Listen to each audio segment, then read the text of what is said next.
The alien marketplace was alive with noise. The sound of hundreds of traders shouting their prices, the clatter of carts rolling over uneven stones, and the thick smell of spices mixing with the scent of cooked street food. Bright stalls lined the narrow streets, filled with fabrics, tools, and strange glowing fruits. The place felt chaotic, but alive. A place where deals were made and secrets were hidden in the same breath. Ethan moved slowly between the stalls, scanning the goods with a calm expression. He was the only human here, and that made him stand out. Some merchants glanced at him with curiosity, others with suspicion. Humans were rare in this part of the galaxy, but Ethan was used to the stares. He had come to buy supplies, nothing more at least. That was his plan. He passed a stall selling mechanical parts when he felt it, the feeling of someone watching him. His eyes moved over the crowd, searching. It wasn't easy, with so many faces rushing by, but then he saw her. A small figure standing half-hidden in the shadow of a tall building. Her skin had a faint silver tone, her hair darkened and tangled, her eyes far too big for her thin face. She couldn't have been more than 8 years old. She held a small piece of bread in her hands like it was treasure. Ethan stopped walking. The girl didn't look away, her eyes locked on his, steady and unblinking. She looked hungry. But there was something else in her gaze, something like hope mixed with fear. He stepped closer, his boots crunching on the dusty ground. The crowd moved around him, merchants still shouting, buyers still arguing over prices. But in that moment, it felt like the noise faded away. He was focused only on her. "Hey," he said softly, lowering his voice so he wouldn't scare her. "Are you all right?" The girl didn't answer. Instead, she took a small step forward, still holding the bread, and whispered something so quietly. He almost didn't hear it. He leaned closer. "Be my dad," she said. Ethan froze. He thought maybe he had misheard, but her eyes stayed on his, unshaken. She wasn't joking. "Out?" he asked, his voice barely above a whisper. Her small hands tightened around the bread, and her lips trembled. "Please be my dad," she said again, her voice shaking now. Before he could respond, she reached out and grabbed his hand. Were cold and small against his skin. She gave a quick look over her shoulder, like she was afraid someone might see, then tugged at him. "Come before they find us," she said urgently. Ethan hesitated only for a moment before following. She led him away from the main street into a narrow alley that smelled of damp stone and old metal. The further they went, the quieter it became, the noise of the market fading into the distance. She kept looking back, her eyes darting to every corner, every shadow. Finally, she stopped in front of a door made of rusted steel. She tapped it twice in a strange rhythm, and it opened just enough for them to slip inside. The room was small, dim, and cold. A single lamp hung from the ceiling, casting a weak light over a thin mattress in the corner. Sitting on that mattress was a woman. She was older, but her silver-toned skin and dark hair were the same as the girl's. Her eyes, however, were tired, the kind of tired that came from years of fear and struggle. One of her arms was wrapped in cloth stained dark where blood had dried. The woman's gaze moved to Ethan, then down to where her daughter's small hand still held his. She didn't speak at first, just watched him with a mix of caution and curiosity. "Who is this?" she asked finally, her voice low. The girl didn't let go of him. "Mama, this is him," she said, as if that explained everything. The woman frowned. "Him?" "Yes," the girl said, looking up at Ethan again. "I told you I would find him. He is the one. He can be my dad." Ethan blinked, unsure if he should speak or just stand there. This was not how his day was supposed to go. He had come for supplies and somehow ended up in a cold room with a strange, alien child claiming him as her father. The woman's eyes softened for a moment, before hardening again. "You should go," she said quietly to him. "It is not safe for you to be here." But the girl shook her head fiercely. "No, he can help us. He can be our family." Ethan looked between them, his mind spinning. There were questions he needed to ask. Who were they hiding from? Why did they need him? What danger were they in? But something in the girl's eyes stopped him. It was the same look she had given him in the market. The look of someone who had nothing left to lose, and yet dared to hope. He took a slow breath, his hand still in hers. "Tell me," he said, "what happened to you?" The woman looked at her daughter, then back at him. Her lips parted as if to speak, but a sudden noise outside the door made her freeze. Heavy boots? More than one pair? Getting closer? The girl's grip on his hand tightened. "They're coming," she whispered. Asterisk, the sound of boots outside the door grew louder, a steady, heavy rhythm on the stone floor. The mother's eyes went wide, and she gestured for Ethan to move away from the entrance. The girl didn't let go of his hand. She was holding on as if he might disappear if she released him. "Sit.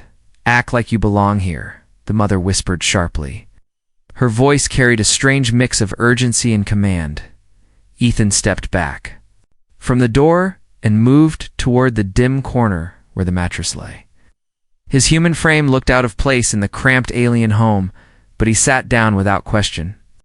The girl sat close beside him, almost pressed to his side, still clutching. That piece of bread. The boots stopped right outside. A metallic clang echoed as someone struck the door with their fist. "Open." A deep voice ordered from outside. The mother moved slowly, hiding the tension in her movements. She opened the door just a crack, enough for the shadow of an armored enforcer to be seen. The black visor of his helmet hid his eyes, but his tone was sharp. "We're looking for a runaway child," he said, his voice cold. "Silver skin, black hair. Have you seen her?" The mother's shoulders stiffened. "No one has come here," she answered evenly. The enforcer stepped forward, trying to push the door wider, but she held it firm. "Move along," she said, her voice gaining steel. A moment passed, then another. Finally, the sound of boots retreated, fading into the distance. The mother shut the door, locking it with a rusted latch. She stood there for a moment, breathing slowly as if calming herself. Ethan waited until the silence returned before speaking. "What's going on here?" he asked, his voice low. The mother turned to face him fully now. Her tired eyes studied him, searching for something, maybe the truth of who he was, maybe the measure of his heart. "Right." Then she spoke. "My name is Lyra," she said. "This is my daughter Ayla. We are without protection in this city, without a male partner. The law takes everything. Our home, our freedom, even her." Ethan frowned. "Takes her for what?" Lyra's jaw tightened. "Sold. Given to those who pay. She will not survive it. None of them do." Ayla's small fingers gripped Ethan's arm. She looked up at him, her voice barely above a whisper. "That is why I asked. Please be my dad. Be my mom's husband. If you do, the law will protect us. No one will take us." Ethan blinked. "You're asking me to marry your mother? Just like that?" Alla nodded without hesitation. "Yes, human, you are strong. You looked at me in the market and did not turn away." Lyra sighed, moving to sit across from them. "Would not ask this if there was any other way. I don't know you, and you don't know us. But if you leave now, they will return. And when they do, ... they will take her." The air in the room felt heavier now. Ethan looked between mother and daughter. He had never imagined his day ending like this, pulled into a stranger's home, being asked to become part of their family. He thought of the market, of the way Allah had looked at him as if she already knew him. "You could find someone from your own people," Ethan said slowly. Lyra's lips twisted in a bitter smile. "Our people do not take in widows. They avoid them, and no one would take a widow with a child unless they wanted something cruel." The silence that followed was broken only by the faint hum of the old ceiling lamp. Outside, the market's noise had faded, placed by the occasional distant shout and the clatter of passing carts. Ayla leaned closer to Ethan, her voice trembling now. "If you go, I will have no one." Ow. Ethan's hand tightened into a fist. He didn't like feeling cornered, but he liked even less the thought of walking away from this. Before he could answer, sudden crash echoed from somewhere down the alley, a door being kicked in. Lyra's head snapped toward the sound. "There. Searching again," she said, her voice tense. "We have minutes, maybe less." She looked back at him, her gaze steady now. "Human, decide. Be our shield or walk away." The crash outside was followed by the sound of armored footsteps again. Closer, this time moving fast through the narrow alley. Lyra stood quickly, her bare feet silent on the cold floor, and pulled a worn blanket from the corner. She draped it over Ayla, hiding the child's silver skin from view. "Stay close to him," Lyra told her daughter, her voice firm but low. "No matter what happens, do not let go." Ethan felt the girl's small hands clutch at his arm. Her grip was strong for someone so young. Lyra moved to the wall and pressed her palm against a metal panel. A faint click echoed, and a section of the wall slid aside, revealing a hidden space barely large enough for one person. "That's your hiding place?" Ethan asked quietly. Lyra nodded. "I used it for years before I had Ayla. When the patrols came, I vanished. But now, with her, I cannot fit us both." The footsteps grew louder, the sound bouncing off the stone walls outside. Ethan's gaze shifted between the small hiding spot and the locked door. "You want me to hide in there?" he asked. Lyra shook her head. "No. If you hide, they will still search. But if they see you here with her, they may believe. You are family. It might be enough to make them leave." Her eyes locked with his. There was no pleading in her gaze now, only hard truth. "You are our only chance." A loud knock shook the door, followed by a voice that made Ayla flinch. "Open now." Lyra moved slowly to unlatch the lock. Ethan kept his arm around Ayla, holding her close. The door opened, and two enforcers stepped inside, their black armor reflecting the dim light. The leader's helmet turned toward Ethan. "Immediately, human," the enforcer said, his voice like stone. "You live here?" Ethan met his gaze without flinching. "Yes, with my family." The word hung in the air for a moment. Lyra stood beside him now, her hand resting lightly on his shoulder. Ayla peeked out from under the blanket, her small face pressed to Ethan's arm. The enforcer's visor tilted slightly. "Your family," he repeated, as if testing the claim. "The law does not often see such unions." Ethan kept his tone steady. "The law does not forbid them either." The second enforcer walked around the small room, scanning every corner.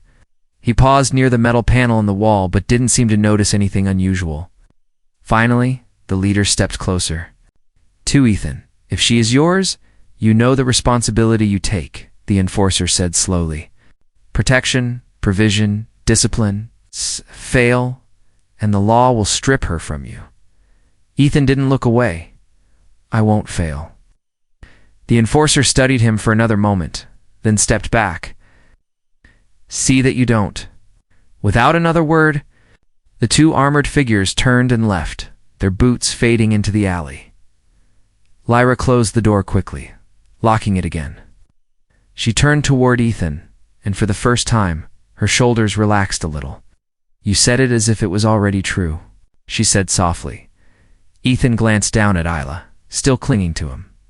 "Maybe it is," he replied. Lyra's lips curved in a small, almost reluctant smile.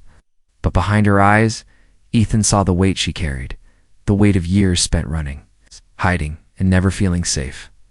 For the first time since he entered this room, he realized something. Lyra wasn't just hiding from the law.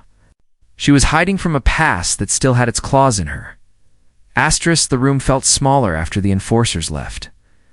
The air heavy with the echo of their presence. Lyra leaned her back against the door, closing her eyes for a moment. Her chest rose and fell slowly, as if she was forcing herself to breathe evenly. Ethan stood where he was, Ayla still wrapped against his side like she belonged there. The blanket had slipped from her shoulders, revealing her thin frame and silver skin, glowing faintly in the dim light. She looked up at him, her eyes full of something he couldn't quite name. Maybe hope, depressed, maybe desperation. Lyra finally spoke, her voice calm, but carrying a weight that made Ethan straighten. "You just saved us for today," she said, "but tomorrow they could come again. Next time words might not be enough." Ethan tilted his head.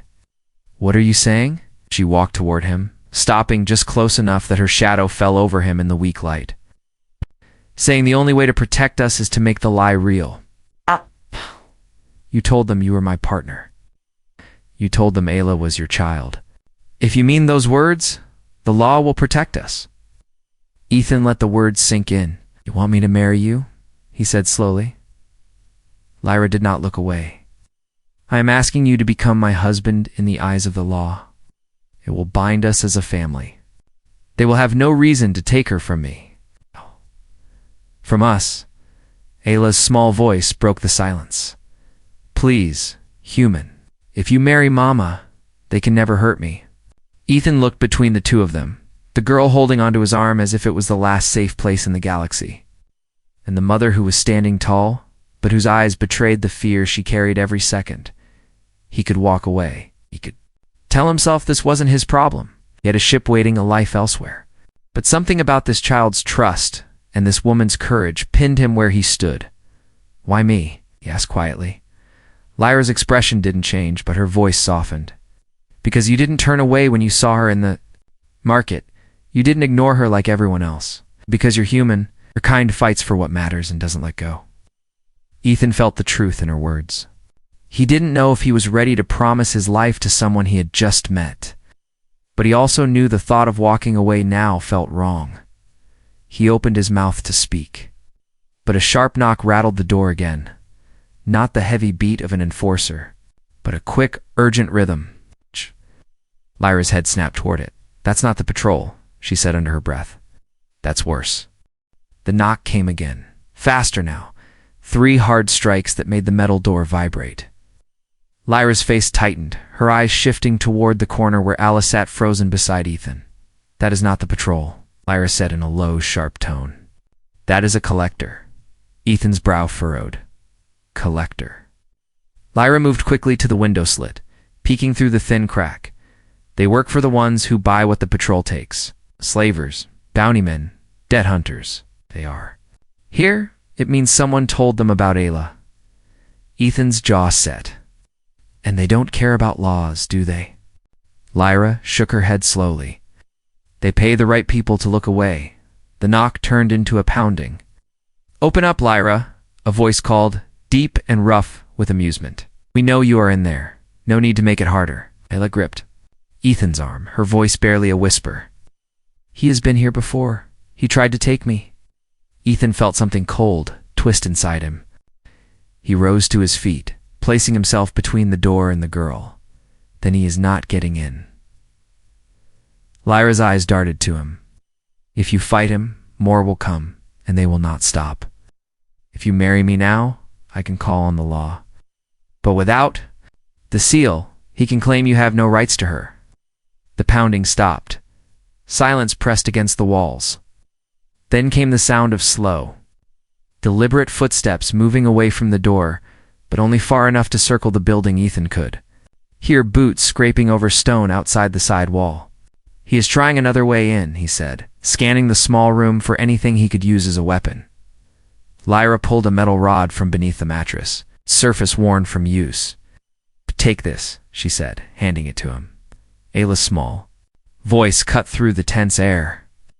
Please, human, don't leave us. The sound of glass cracking came from the rear window. Shadows moved across the wall. Ethan tightened his grip on the rod, his muscles coiling. If he comes through, Ethan said, glancing at Lyra, he is not leaving in one piece. The window gave way with a sharp crash. Asterisk shards of glass rained onto the floor as a tall figure pulled himself through the broken window. His skin was thick and ridged like stone, his yellow eyes scanning the room with a predator's calm. A cruel smile spread across his face when he saw Ayla. Lyra stepped in front of her daughter, but the collector didn't even slow. Move, widow, he growled. Girl's worth more than you'll ever see in your life. Ethan stepped forward, the metal rod in his hand catching the weak light. She's not going anywhere with you. The collector laughed, a low, rumbling sound, a human. This will be quick. He lunged. Ethan sidestepped, swinging the rod hard into the alien's ribs. The sound was like metal striking stone, but the impact made the collector grunt and stumble. Ethan didn't give him a chance to recover. He stepped in and struck again, this time aiming for the knee. The alien roared in pain, dropping to one side. Lyra pulled Ayla toward the corner, her body shielding the child. Ethan, behind you?